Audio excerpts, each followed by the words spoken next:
और बात कहे तो किसी की बात सुनी जा सकती है। जिस प्रकार से प्रियंका गांधी ने देश के लिए, देश के लोगों के लिए अपनी आवाज बुलंद की, हमेशा लड़ी और हर वो अन्याय के खिलाफ खड़ी रही प्रियंका जी, तो मेरे को लगता है ये देश के लोगों की डिमांड थी कि प्रियंका गांधी सक्रिय राजनीति में आए। ये परिवार की डिमांड नहीं थी, ये देश के लोगों की डिमांड थी। और उसके साथ साथ मैं ये कहना चाहूंगा कि बिट्टू जी जो ये बात कह रहे हैं, कम से कम वो तो नहीं कहे। बिट्टू जी का पूरा परिवार, दादाजी मुख्यमंत्री थे और खुद बिट्टू जी 3 बार सांसद कांग्रेस पार्टी से रहे। बिट्टू जी के भाई को कांग्रेस पार्टी ने मंत्री बनाया, एमएलए बनाया, ये एमएलए थे, वो मंत्री थे। बिट्टू जी ने अपने भाई, बुआ उनकी मंत्री रही, बुआ। बिट्टू जी के ताया जी मंत्री रहे, ताया जी। बिट्टू जी के भाई, एक मौका मिला, उन्होंने उनको पुलिस में डीएसपी लगा दिया कि पिताजी का, बड़े सरदार बेअंत सिंह जी का जो असैसिनेशन हुआ, उसके बाद उनको ऑन दैट बिहाफ उन्होंने डीएसपी भी लगवा लिया कि पिछली सरकार में, कांग्रेस की सरकार में। अगर जब बिट्टू जी ये बात कहेंगे तो लोग उनसे पहले ये सवाल पूछेंगे कि आपका तो पूरा परिवार, मतलब कि मैं नहीं कहता कि, मैं नहीं ये कहना चाहता कि उनके भाई में कोई काबिलियत नहीं थी या किसी व्यक्ति में कोई काबिलियत नहीं थी, लेकिन मेरे कहने का मतलब, आप अगर ऐसी परिवारवाद की बात करोगे जिसका पूरा परिवार राजनीति में हो, बुआ, ताया, दादा, भाई और खुद आप, तो आप ऐसी बातें करते शोभा नहीं देते। और सोनिया गांधी जिन्होंने देश के लिए, मेरे को लगता है, त्याग किया है, कोई ऐसा व्यक्ति है जो देश की प्रधानमंत्री की कुर्सी छोड़ता है? सोनिया गांधी जी ने इस देश के लोगों के लिए, इस देश के लिए एक सरदार को देश का प्रधानमंत्री बनाया और खुद वो कुर्सी छोड़ी। कोई छोटे से छोटी जगह छोड़ने के लिए तैयार नहीं है राजनीति में।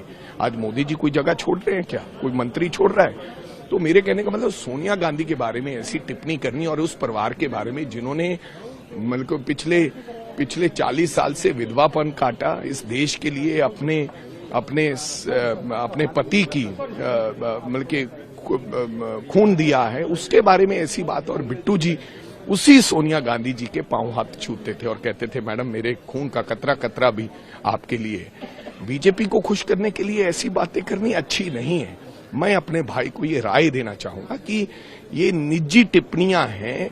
आपको लगता है कि मैं निजी टिप्पणियां करके बीजेपी के और नजदीक हो जाऊंगा? नहीं, आपको काम करना चाहिए। आपको रेलवे मंत्रालय दिया है, आप पंजाब के लिए करें, आप देश के लिए कुछ करें, अच्छी स्कीम लेकर आए और कुछ नया।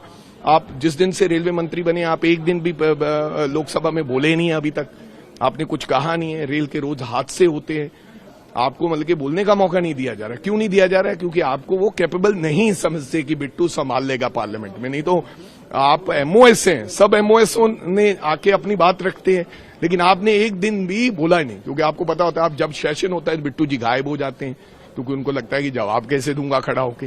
तो अपनी नाकामियां छुपाने के लिए आप ऐसी टिप्पणियां करते हो ताजो आप मीडिया में शायर हो। ऐसा मत करो बिट्टू भाई, ये आपके लिए अच्छा नहीं है और ये देश के लिए और पॉलिटिक्स के लिए अच्छा। वो कुछ भी कहें, लेकिन मैं अपनी तरफ से सारी गांधी फैमिली को, क्योंकि परिवार जो फैमिली प्लानिंग होती है वो फैमिली प्लानिंग पूरी हो चुकी है और परिवार टोटल सारा, कांग्रेस छोड़िए, सिर्फ गांधी फैमिली की पूरी फैमिली अब पार्लियामेंट में पहुंच चुकी है। श्रीमती सोनिया गांधी जी राज्यसभा में हैं और राहुल गांधी जी माननीय और हमारे प्रियंका जी लोकसभा में आज उन्होंने शपथ ली है। तो पूरा परिवार जो है वह पूरा हो चुका है। तो मेरे ख्याल से अब उनको संतुष्टि भी होगी, खुशी भी होगी और तीनों फैमिली मेंबर अब एमपी बन चुके हैं। तो ये बात पहले भी हम तो कह रहे हैं भी ये सिर्फ परिवार तक सिमट के रह गई है कांग्रेस पार्टी, तो वो चीज आज पूरी होगी। उन्होंने खुद ही सबकी ख्वाहिश पूरी कर दी।